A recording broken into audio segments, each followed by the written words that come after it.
అల్లూరు జిల్లాలో వర్షాలు దంచుకొడుతున్నాయి. ఫలితంగా కూనవరం శబరి గోదావరి సంగమం వద్ద క్రమంగా వరద పెరుగుతోంది.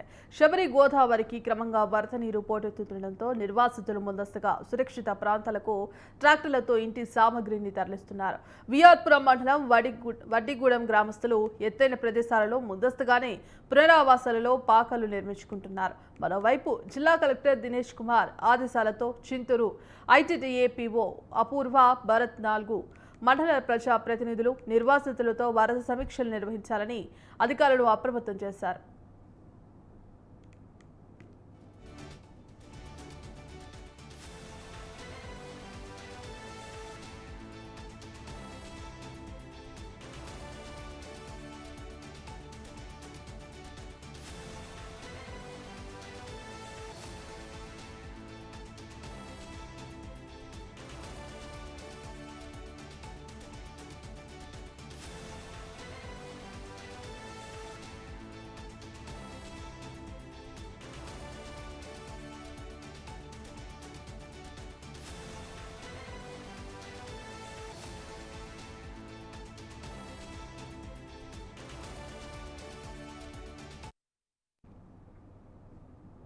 అల్లూరు జిల్లాలో వర్షాలు దంచుకొడుతున్నాయి. ఫలితంగా కూనవరం శబరి గోదావరి సంగమం వద్ద క్రమంగా వరద పెరుగుతోంది.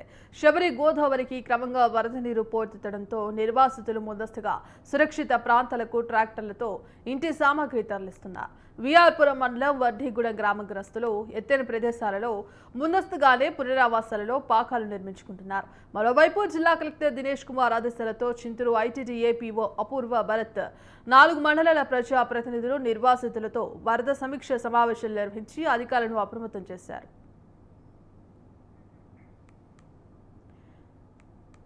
ఇందుకు సంబంధించి కంప్లీట్ అప్డేట్స్ మా కరెస్పాండెంట్ చిట్టిబాబు అందిస్తారు. చిట్టిబాబు.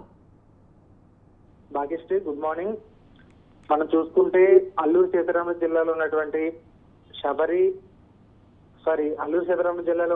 శబరి గోదావరి ఏవైతే వరద ప్రవాహం ఎక్కువగా ఉండడం జరుగుతుంది. అదేవిధంగా ఇక్కడ ఉన్నటువంటి చింతూరు, ముఖ్యంగా చింతూరు ఏజెన్సీలో ఉన్నటువంటి 4 మండలాలు కూడా ఈ వరద ప్రాంతంలో ఉండడం జరిగింది.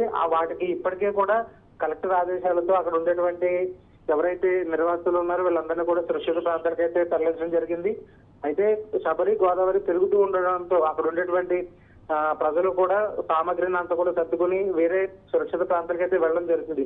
అంతేకాకుండా గోదావరి వద్ద రోజు రోజు క్రమక్రమంగా పెరుగుతూ ఉండడంతో ఇప్పుడు ఉన్నటువంటి ఎక్కడ తూర్పుగోదావరి జిల్లా, అదేవిధంగా అల్లూరు సీతారామరాజు జిల్లాలో ఉన్నటువంటి పోలవరం ప్రాజెక్ట్ కారణంగా ఎగువ ప్రాంతం నుంచి కురుస్తున్న వర్షాలకి, అదేవిధంగా గోదావరి ఉప్పొంగడంతో ఇక్కడ ఉండేటువంటి ఇప్పటికీ పోచంగండి ఆలయం కూడా మునిగిపోవడం జరిగింది. దాంతో పాటుగా అక్కడ ఉండేటువంటి గతంలో కూడా దేవీపట్నం మండలం కొన్ని గ్రామాలు కూడా సురక్షిత ప్రాంతానికి అయితే ఇప్పటికే తరలించడం జరిగింది.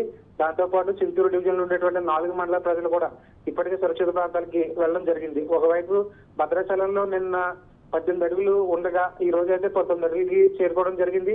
అయితే రోజు రోజు కూడా ఇలా క్రమంగా పెరుగుతూ ఉండడంతో పాటు మైదాన ప్రాంతాల నుంచి కూడా వర్షాలు అధికంగా ఉండడంతో ఇక్కడ ఉండేటువంటి ప్రజలు నిత్యం కూడా భయాందోళనకు చెందుతున్నారు. దాంతో పాటుగా గోదావరి నిత్యం పెరుగుతూ ఉండడంతో ఇక్కడ ఉండేటువంటి పాపగొండ విహారయాత్ర ఏదైతే ఉందో ప్రస్తుతానికి అయితే పాపగొండ విహారయాత్రను కూడా ప్రస్తుతం అయితే ఆపడం జరిగింది. భాగ్యశ్రీ.